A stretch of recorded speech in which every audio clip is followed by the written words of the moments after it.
Don Mazzella here for Small Business Digest, and we have with us someone I consider a true entrepreneur, someone who saw something we've all been looking at for literally centuries, and has turned it into a food. And I, for one, was just amazed when I saw it at the Fancy Food Show, amazed at the product.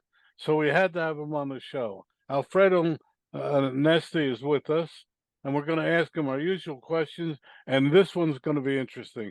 Hi, Alfredo, welcome to the show. Oh, hi, Donald. Thank you for having me, and yeah, appreciate being on the call with you. And yeah, I'm excited. So, Well, ask away. okay. By the way, what we're talking about is krill, which we're going to have to explain to not even my wife, who's fairly educated, figured out what it was. But Okay. first, tell us a little bit about yourself and how you came to be here. Okay. So yeah, I've been well, this is the first job I've ever had. So I've been in the seafood industry for over 40 years.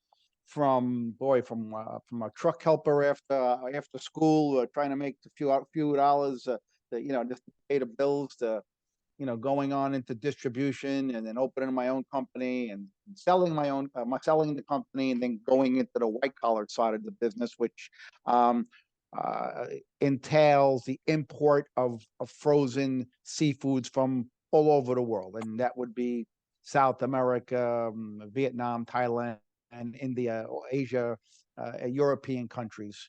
And I am currently the liaison for one of India's largest vertically integrated seafood farm-raised shrimp producers.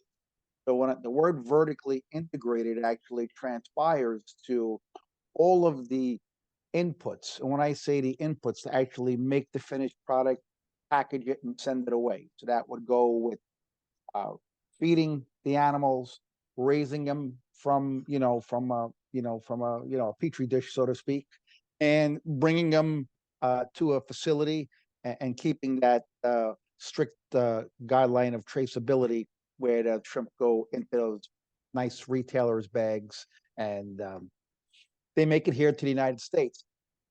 For the most part, the feed components are used with crushed fish, and they use that with some probiotics and whatnot.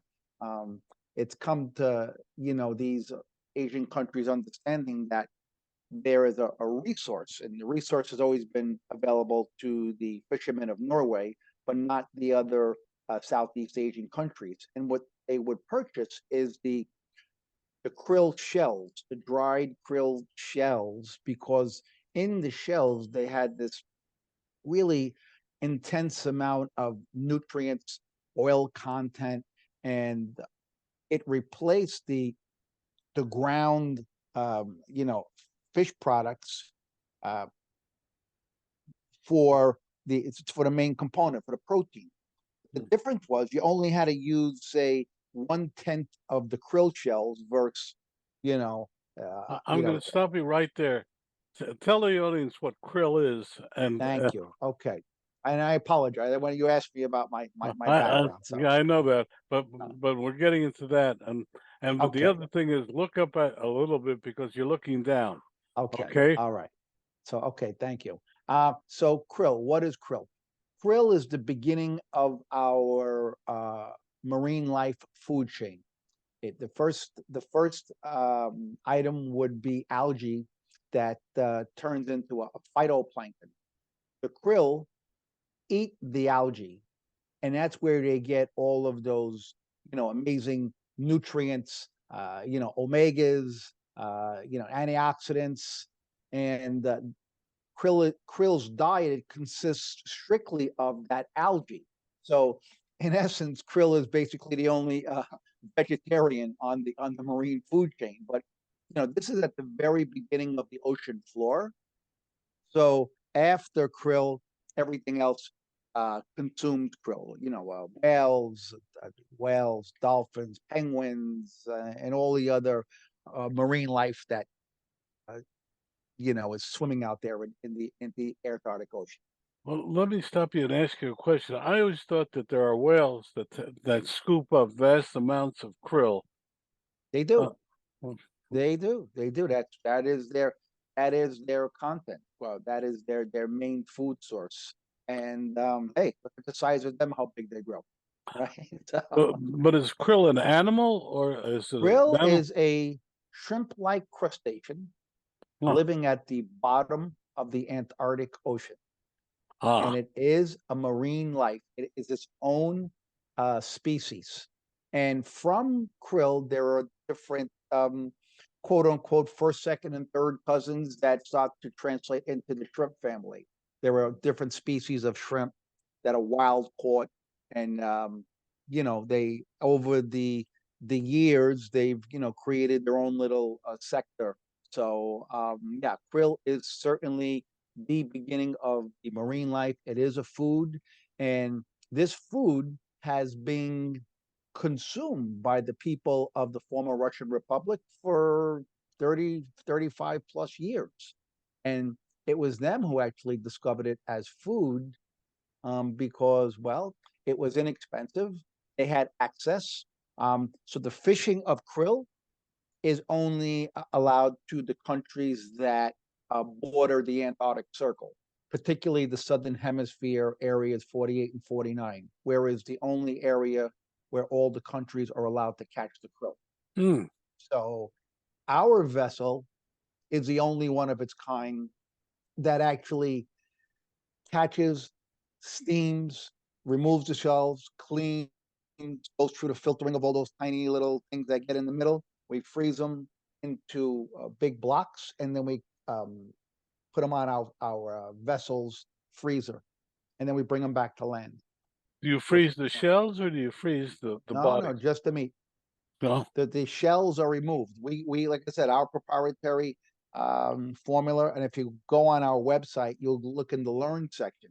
We actually have a video. It's about a minute and a half, and it actually takes you through the entire process. The video was shot with an iPhone right on the vessel in the Antarctic. You can see the snow going in front of the vessel. It's really interesting and it's very informative. Well, we'll But stop right there. What's your mhm. website? So our website is www.krillarcticfoods.com. That's KRILLARCTICFOOFOODS.com. Krillarcticfoods.com. And there, like I said, we can go on the learn section, and you'll find some really fascinating videos. Just recently, after our attendance at Summer Fancy Food Show, I mean, I don't know what happened, but all of a sudden, I think a lot of people just became fascinated because, for the most part, people associate krill with two things: krill oil supplements, which is a multi-billion-dollar business, which basically is the krill fishery, and the food that the whales eat. So people ask us, are we taking away from the marine life? Well, for one, krill is a fully sustainable item. Nothing goes to waste. Our meat is used for human consumption.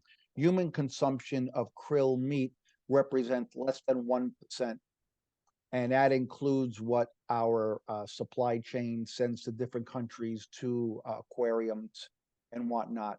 The industry is dominated by the tech company that makes the oil supplements, and of course the pet food manufacturers and cosmetics. But the food is, it's a necessity in the former Russian Republic. That's what they had to eat, and over there, because it was in such abundance, it served it served like they do caviar or over a salad, but it's kind of quote unquote in the Ukraine considered the commoner's caviar, which means that this is what you could afford for what you're having. So interestingly enough, but over here is nothing common.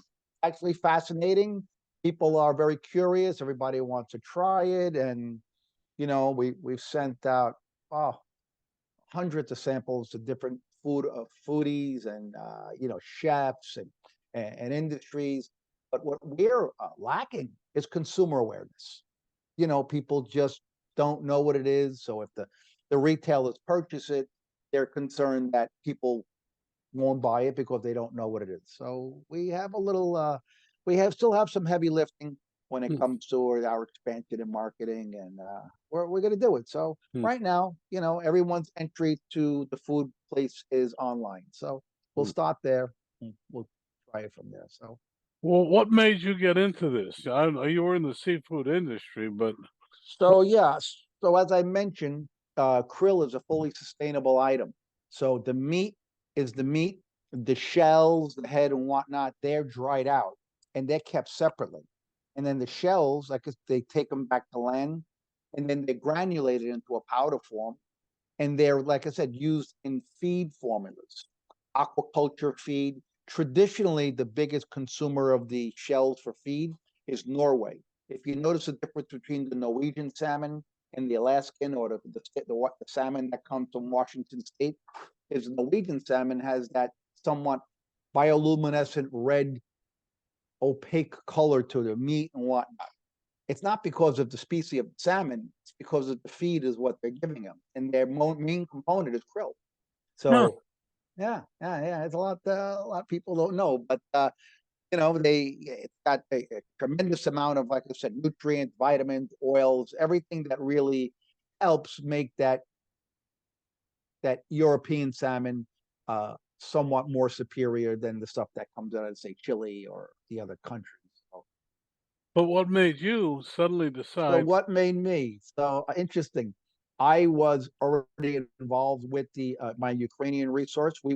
I was helping them sell the shells to uh, my associates in India, and I came on as an advisor to an investment group back at the end of 2019. And because the Ukrainians trusted me and they felt like I was here in the States, I could assist. And fast forward, COVID hit, so they shut down. In March of 21, they were ready to go up and running. September, the factory is ready for production. At the around Thanksgiving time, I got a call from my friends in the Ukraine, and they indicated that the investors were backing out in fear of a full blown war uh, from Russia and the Ukraine. And I mean, who could blame them? It was a very volatile situation. So they were kind of on the brink that they're behind.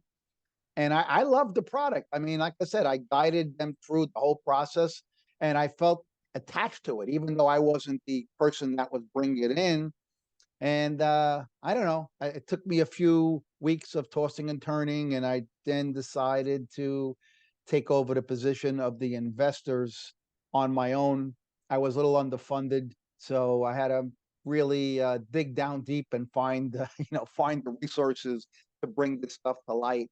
And here we are today. Hmm. So now, so in effect, the war knocked them out, and you stepped in. If I I hear, stepped in. Yeah, I stepped in. We tried to give them some funding. And incidentally, between you and I did the bladder part without the consent of my wife. oh So my, yeah, so I I knew if I knew if I shared it with my wife or my children, they would say I'm nuts. What are you doing? So and so. So I kindly cleaned out one of our 401ks with 6 numbers in it, and I went out and I finished the project. And then when my wife got um the statement in the mail, she thought it was cyber hacked. She was like carrying on. She's, oh my God, someone stole our account. There's only $9,000 left. I'm like, yeah. It's time to sit down. Let me explain what happened here. And didn't go over very well. So like I said, we're here. is she talking to you yet?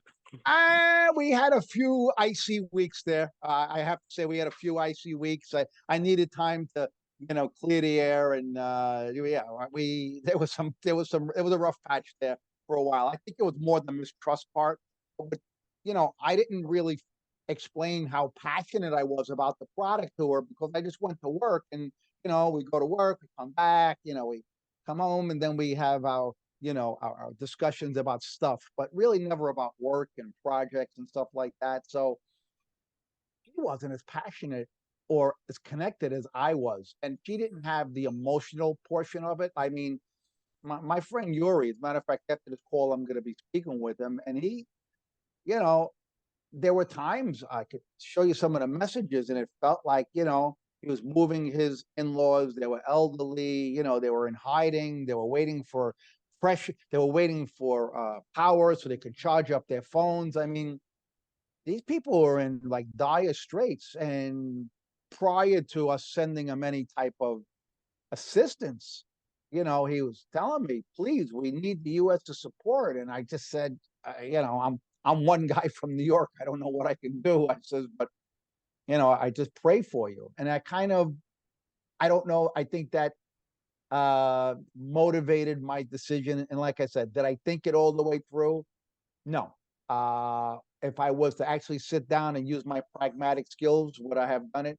No. So here I am today because my instinct and my passion superseded my thought of, thinking clearly. So, it Hmm. could be somewhat of a, a relationship that just took a little time to put together. Well, having said that, you got a ship out there in the Antarctica. We have the only vessels capable of taking the krill in the Antarctic Ocean, and we have the machinery on board. It's a factory vessel. So picture a factory somewhere in the middle of, say, Asia that does fish processing and stuff and whatnot. And all of that would be on the vessel. But is it It's a the southern pole or the northern pole? southern hemisphere, Oh, South Orkney, Area 48 and 49. Those are the wow. only two designated areas where all of the vessels are allowed to fish for krill. And I guess there's a certain time of the year where they kind of all, kind of get together in one area. So it's probably the easiest. And of course, they can be monitored. So krill is on a catch quota. For the people out there worrying about if we're taking food from the whales, we're only in total allowed to take 1%. The krill quota is by approximately 500 million metric tons. So you know what that equates to? If you pictured every human on the earth today in the entire world, you put them on a scale. Now take that and times that by 2. That is the biomass of krill. So while there's been reports of, say, overfishing, global warming, I can't attest to any of that. What I can do is I know that the catch quotas are regulated and the vessels cannot get to land without being checked on how much they've actually caught and if they're complying to their quotas. But the interesting part is krill regenerates immediately. So that 1% replenishes itself for the following year. Hmm. So it's, and again, I don't want to get into, Mhm. global warming or politics. No. All I know is figures. And those are the figures that still haven't been contested. But And uh, yeah, here in America, how do is it a paste? Is it uh, no, it's uh, a, it's what's out the of the product can. that what? The product is right out of the can. If I don't know if you remember seeing it, it Yes, I looks like do, a but miniature I crab meat. want you to describe it to our audience. Uh, Okay. uh, um, it looked to me like a white gelatinous a mass, but how would you describe what if they bought it in the store? What? What they would look like. So krill, our krill meat, interestingly, so the formula for krill meat, our krill meat, when it goes into cans, it's already been steam cooked at about 80% level. So when we get it back to land, we put it just in water with zero preservatives, and then we heat seal the rest in. So what happens is the water and the oil from the krill itself emulsifies and it finishes the cookout. And if you were to eat it shrimp, I would say based on all of the individuals, and I say At the restaurant show, we gave away no less than 400 samples. At the fancy food show, probably 500 samples. And the general conception is it tastes like shrimp with a crab-like texture. Yes. Second to that, yeah. Second to that was it has a crab meat flavor profile and it's very dense. So the reason why it's very dense is because let's face it, it's caught in the coldest water in the world, and it really never had a chance to come out of what we say in the seafood business as pre-rigor. So pre-rigor means that no matter what the fish is, tuna, salmon, swordfish, when the fish is still so at body temperature cold, the meat, the how can I say, the blood flow is still in the fish until it actually warms up, and then it, the kind of everything moves around its ventricles and what we maybe our veins, but ventricles and uh, with the krill, it never got to that opportunity. We cooked it. We cooked it at a, like I said, at a steam 80% level, or what they call maybe parboiled, but we don't boil it, we steam it. And it really never get, so everything, all of the nutrients were maintained in there, but it really never had an opportunity to, like I say, come out of pre-rigor. So it is dense, but it's very versatile. It could be used with crackers, toppings, basically any way you could use crab meat. You can make dumplings, you use it for sushi, you can make wraps with it, you can make quick saute dishes with it. You can go on our website, we have some recipes there, and we have been encouraging people on social media who purchase it to send in their recipe. We'll put it on our website. It's always interesting to get a different perspective on how things should be used. But it's fantastic. And the interesting part is our product is a grab and go. Uh, we have in one can, you have 15 grams of protein, you have 4 grams of iron, 67 calories with 0 preservatives, and it's good for 36 months Wow. without no preservatives. So I don't know. And then of course you get the omega-3, sixes and nine, and the uh, antioxidants, what they call astaxanthin. Astaxanthin is one of the more powerful antioxidants out there available. It's used in a lot of the high-end facial creams, and it's also used in some of the very expensive pet foods. So it's a really interesting item. And the difference between our proteins and regular proteins is ours are digestible proteins. So, Well, before we go further, your website again for our audience. okay, it is www.krillarcticfoods.com. That's KRILLARCTICFOODS.com. And yeah, go there and look at some recipes. And we encourage people to go home and be expressive, explore and share. We will put How, put their names and stuff up there. if I ordered, what is an average order for? Well, how much would a can cost?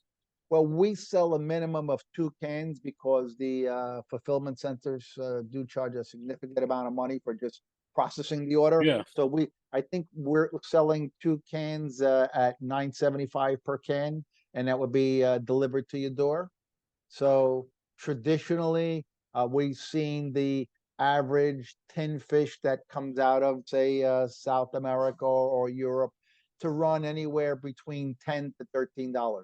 So we're right there, and plus we're delivering it to, the deliveries included. So, it's a pretty easy concept. And of course, we also have a wholesale section if they really wanted to buy it in larger form and where the price would be reduced. We're on Fair, FAIRE, which is a wholesale site. We're on eBay, Amazon, and of course our own website, which Well, I'd love to continue, but unfortunately, we've run out of time.